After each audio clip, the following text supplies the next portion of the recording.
Hey, what's up, everybody, and welcome to The Horror Within Me, a podcast dedicated to the world of horror. I am your host, Eric, and each week I'm going to rate and review a movie within the world of horror. Now, this is a show for horror fans, hosted by a fellow horror fan who's just here to share my experiences and my opinions with all of you in hopes that you gain something new to watch, or maybe not watch, and really just talk about all things related to this spooky, beautiful world that we call horror. So, if this sounds like the show for you, stick around and hit that subscribe button on your way out.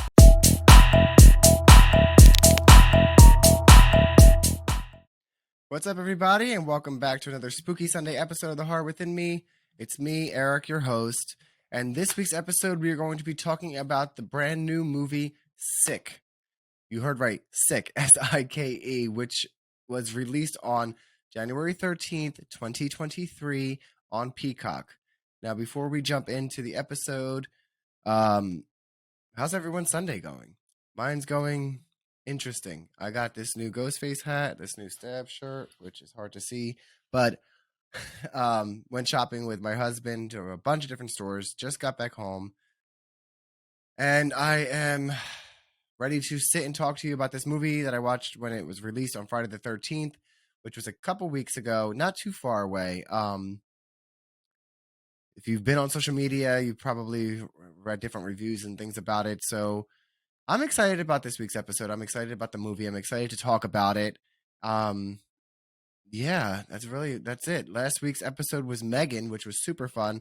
And I would like to verbally announce that I've realized several times during that episode that I said it was 2022, which I'm still not used to saying 2023. So please give me a break on that.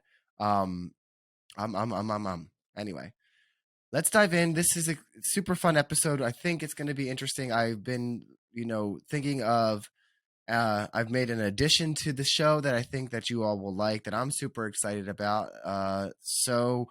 Anyway, jump right in. The episode is Sick, and the synopsis from IMDb is: due to the pandemic, Parker and her best friend decide to quarantine at the family lake house alone, or so they think. All right, let's talk about the synopsis first. You hear about pandemics, and I don't know about you, but I know for me, during the last, since 2020 to now, when they started doing things with like the masks on TV and a lot of things with the pandemic, you kind of wanted media to be your escape from the reality of life and what was really happening out there. But something about this was a little different. I don't know if it's because we're officially like not in a pandemic and it's still like it's fresh, but it's still like it's not the entire, thing. It's very well done in my opinion. So just reading the synopsis makes you kind of like interested. If you didn't see the trailer or anything like that and you're just listening, like I said, due to the pandemic, they decided to quarantine at a family lake house. Automatically start thinking secluded, remote, away from people, because that's what they had suggested. So right away, you already know that the setting of this is setting you up for a classic, environment in some of the horror movies, like Friday the 13th vibes very much, or Scream, when the last house, the farmhouse, things like that, Texas Chainsaw, very secluded kind of vibe. So like I said, it was released on January 13th, 2023, exclusively on the Peacock streaming service, and it is starring Gideon Aldlin as Parker Mason, Bethlehem Million as Miri Woodlow, Dylan Sprayberry as DJ Cole, Mark Menchaca as Jason, and Jane Addams as Pamela. It was directed by John Hyams, written by Kevin Williamson and Caitlin Crabb, produced by Kevin Williamson and under Blumhouse. So some names in there. Kevin Williamson, what do we know him from, right? Scream. It's just what you think of. So you automatically are going to start picking things up when you think of Scream. And also Blumhouse. Here we go. Shout out again. You know how I feel about the Blumhouse movies and productions. Like, it's very exciting to me. Even if they're mediocre movies, I still fucking love them. So thought it was super exciting, and something instantly caught my attention two names that caught my attention, and in horror, that's what automatically intrigued me to want to see the movie, and also that it was going to be released on Peacock, which I have as a streaming service, and I don't not something that I would have to go and pay money for in a theater. Now, if it was going to be released exclusively in theaters, would I have paid money to go and see it? Did it spark that much interest in me? Honestly, at the time, no. I don't think that it sparked enough interest to where I would be thinking, this movie is something as a must see for me in theaters. Not everything for me is a must see in theaters. I like to see the must sees like the Halloweens and the Screams, things like that. Texas Chainsaw, if they go into a theater, classic sequels, remakes, reboots that I would like to see on the big screen. Brand new horror is hit or miss because we never know what we're gonna get. So to to pay money to go see it in a theater and then be disappointed, it's not cheap. Sometimes you can get like a Sunday matinee ticket for $9, but you still get. I don't know about anybody else, but I want popcorn, I want pretzel bites, I want soda, I want it all. See, I'm spending a decent amount of money, so I don't think I would have paid money to go see this. And also, things are not in theaters as long as they used to. Like already, Megan is already streaming video on demand. Like you can rent it or buy it now. So yeah, maybe it's like I don't know what the price is because I haven't looked it up, but like $20. Okay, you spend $20 to or $14.99 to rent it, as opposed to what you would spend in gas, tickets, and snacks at the grocery store, and watching it at home.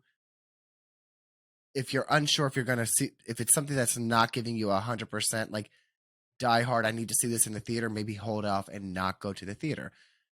Anyway, the IMDb rating for Sick is a 6.1 out of 10 and an 87% on Rotten Tomatoes. So we're kind of getting somewhere. Those numbers again, everyone has their own go-to, you know, sites and people. I hope I'm one of yours for reviews that you trust.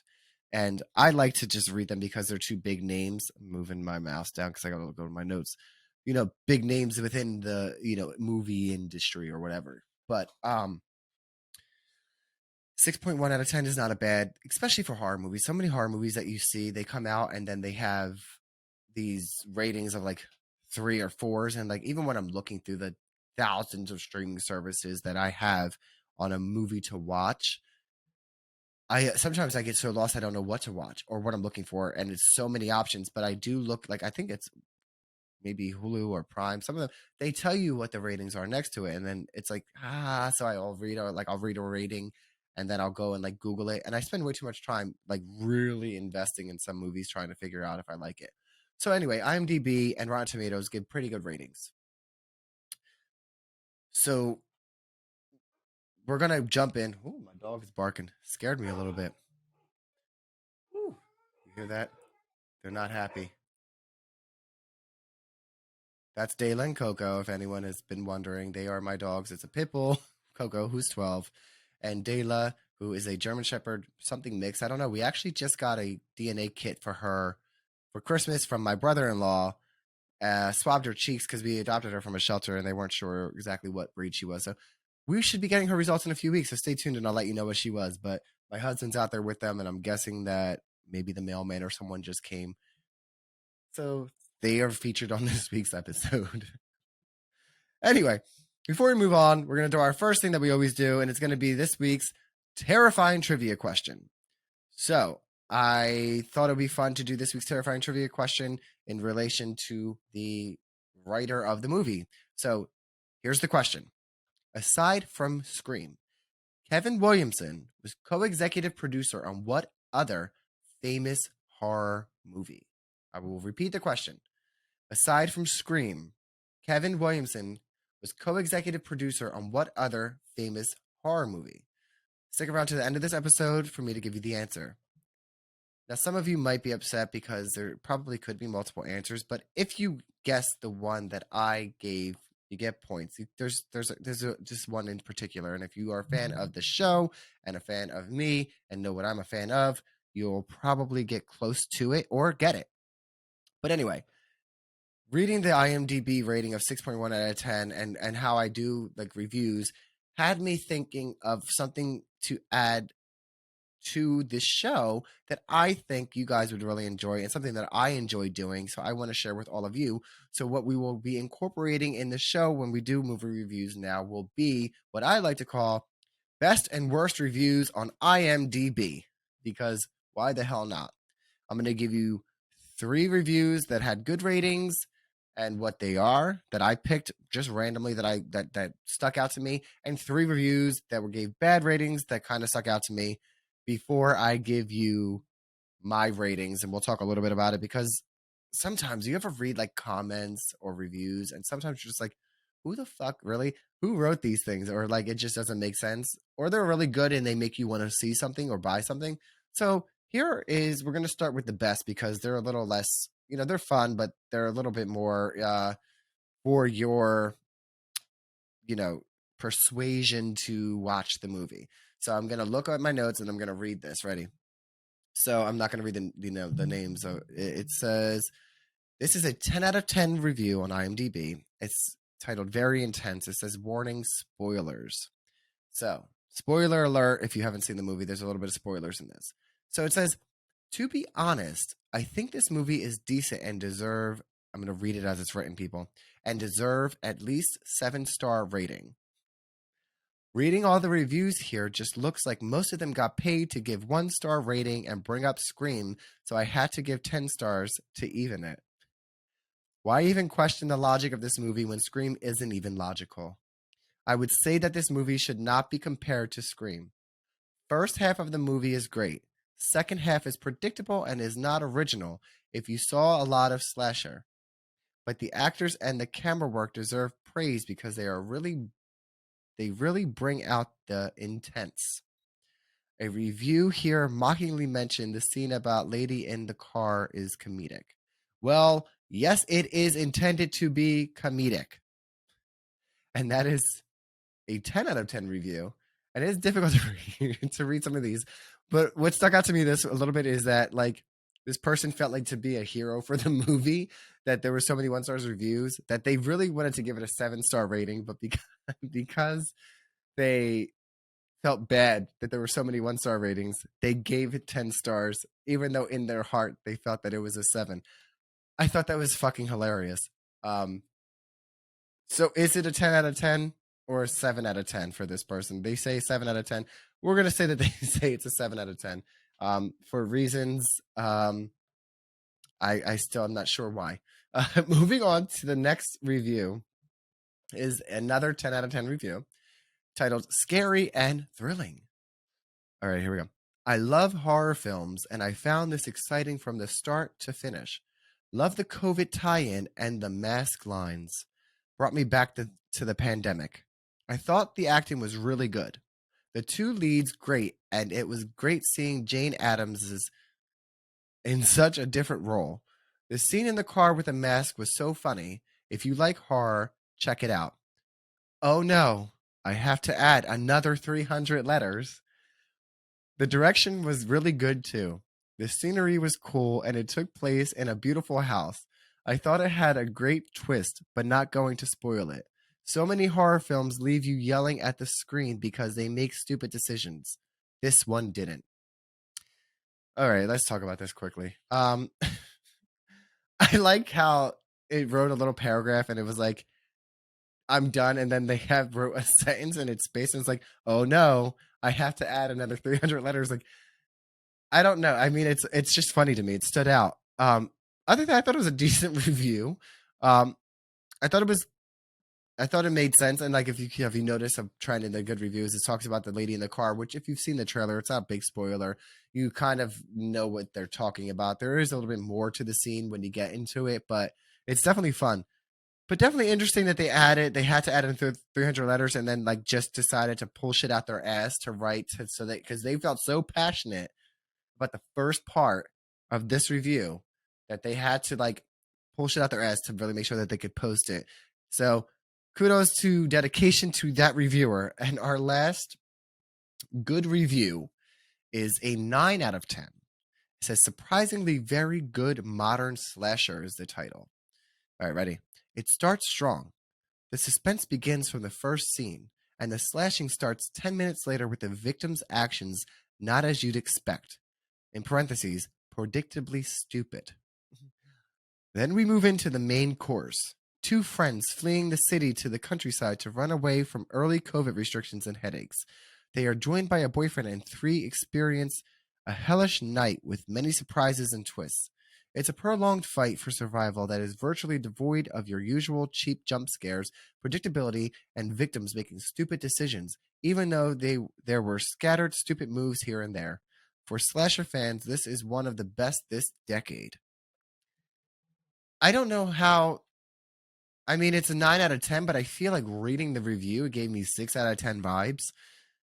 Just, they just were talking like, predictably stupid, victims' actions, not as you'd expect. Like, I don't know. Maybe it just, I don't know. Maybe I read it differently. It just gave me different things. But that was an interesting review. And I think it was a pretty good review for the movie. I thought it was good. That's why it's on here. I thought it was interesting and not bad.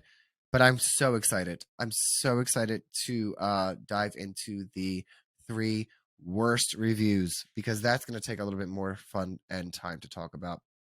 And I literally just picked the ones that made me fucking laugh the most. And I hope they make you laugh. Here we go. Ready? 1 out of 10, rating 1 out of 10, titled Bored. Okay. Here we go. I wanted to like this based on the critics' reviews, but I was bored almost to sleep. The casting was all wrong. I mean, really. Two little girls running around from grown-ass men and the men can't seem to catch them? Not believable that they could pull off the things they did. I found myself just wanting to fast forward to the end. Too generic and just not gripping. The scene with the woman in the car at the hour mark was actually comedic. If you're a fan of true horror films and not jump scare Scream or I Know What You Did every summer and on into winter, like Mess, this movie isn't for you. Do yourself a favor and watch The Exorcist 1973 instead. Okay, here's my problem with this. This is what stuck out to me about the worst review here is that it says if you're a fan of true horror films and not jump scare Scream or I Know What You Did Last Summer kind of vibes, then don't watch this movie. But let me start by saying to this person that wrote this review that literally the person that made those two movies made this movie. So what the fuck did you think you were walking into watching? I had to pause. I need an answer. Literally, that's who made this movie. So it's going to have undertones and similarities because that's what the fuck he makes are those kinds of slasher movies. And using the word true horror films pisses me off as a horror fan, whatever you want to call me. I've had this discussion in the past with people on my show, and to sit there and discredit other people's tastes in the horror genre to say they're not a true horror fan, people that only like PG and PG-13 rated spooky scary can still be horror fans, but not to the level of rated R horror fans that not be fans of Terrifiers or Paranormal. Like, doesn't mean they're not true horror fans. Stop putting people down in the boxes. Like, it just pisses me off. You already knew what you were coming into, so you watched the movie just to talk shit. Did you even watch all of it? Who knows? Because there wasn't too much going on that wasn't already in the trailer, so I feel like you just wrote a review just to talk shit, and who knows if you even watched it. Anyway, moving on to the next review. Another 1 out of 10. Titled, Colossal Waste of Film. Ready? Here we go. You've seen it before under a different name, parentheses, enter stupid slasher movie name here, and parentheses, except it is Friday the 4th in the movie. The most iconic scene is when the sheep in the car tells the girl to put on a mask before she'll offer to save her life from the slasher right in front of them. COVID just offered the opportunity to remake a classic slasher flick. I guess we'll look back at this to remember all the pro-mask crap and the government programming so many succumb to. As I write this review, Pfizer is admitting that the vaccine might cause death. I wish I could have wasted this hour and a half on washing my hair or sorting my underwear drawer or jerking it. You all listeners, um, tell me what type of person you think wrote that. Tell me what their agenda might be. I don't I don't want to make my own assumptions. I just feel that you're watching a horror movie called Sick based in the pandemic, and then you're going to comment that it was taking the opportunity to remake a classic slasher flick. Again, not putting a lot in there other than what was in the trailer. I feel like you didn't watch the movie. And again, you aren't into that kind of thing because you seemingly are not a pro mask type of person that you wanted to. Like, you were probably the person that was fighting outside of fucking grocery stores or whatever goddamn establishment talking about it's my right to not wear a mask. You can't tell me I have to, and try to go inside of someone's private business.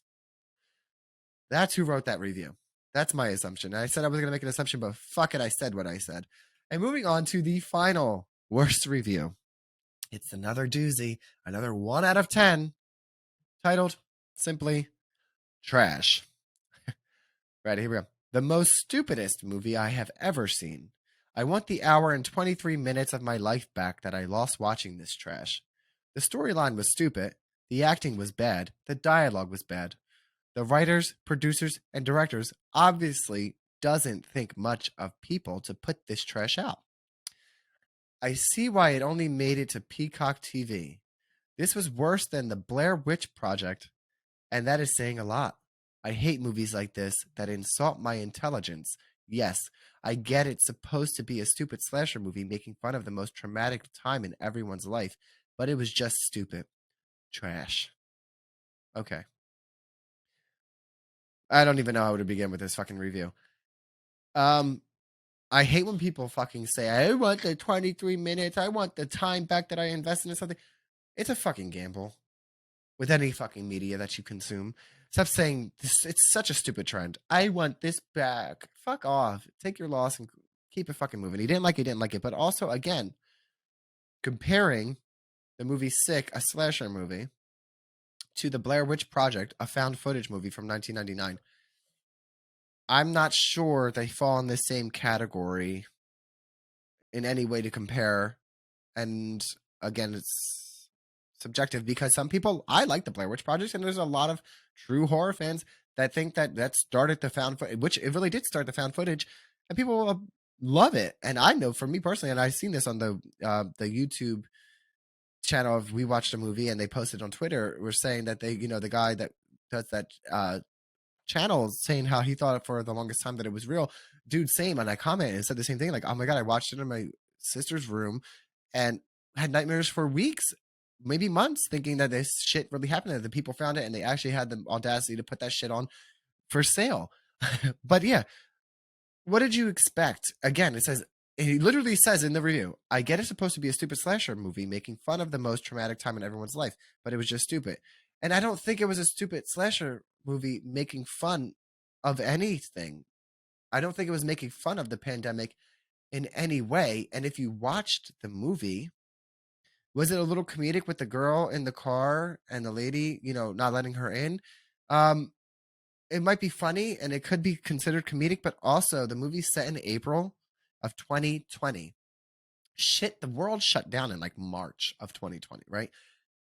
A girl's trying to get in your car who's unmasked with a virus that was literally killing people in waves, and the hospital had morgue trucks outside and people were dying alone.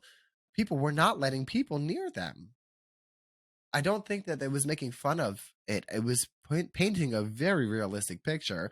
But again, movies like this that insult my intelligence, but it's a slasher movie.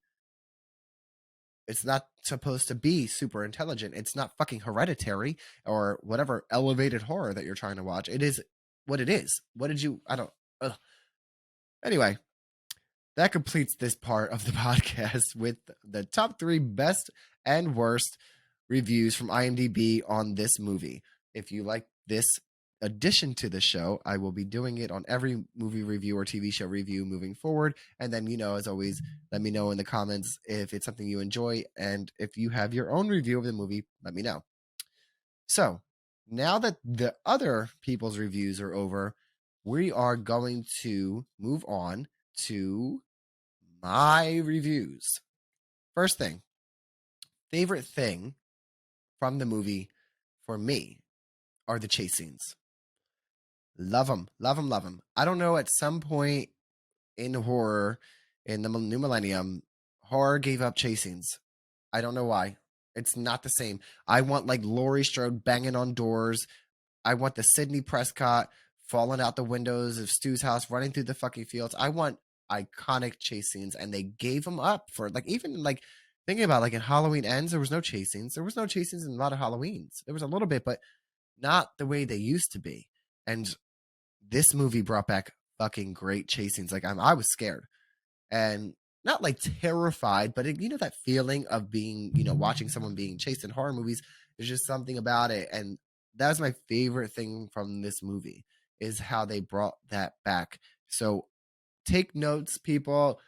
We want, in slasher movies, we want the iconic chase scenes, and in history, for me, the most iconic chase scene in a horror movie is from I Know What You Did Last Summer with Helen Shivers, and not just because it's my favorite person in the world, Sarah Michelle Gellar, but it was just such a great chase scene with such a terrible end to it. But you know, we've been there, done that.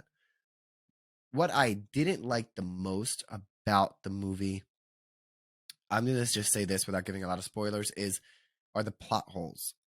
There are some plot holes that just don't make sense to me. Again, it didn't deter me from the movie.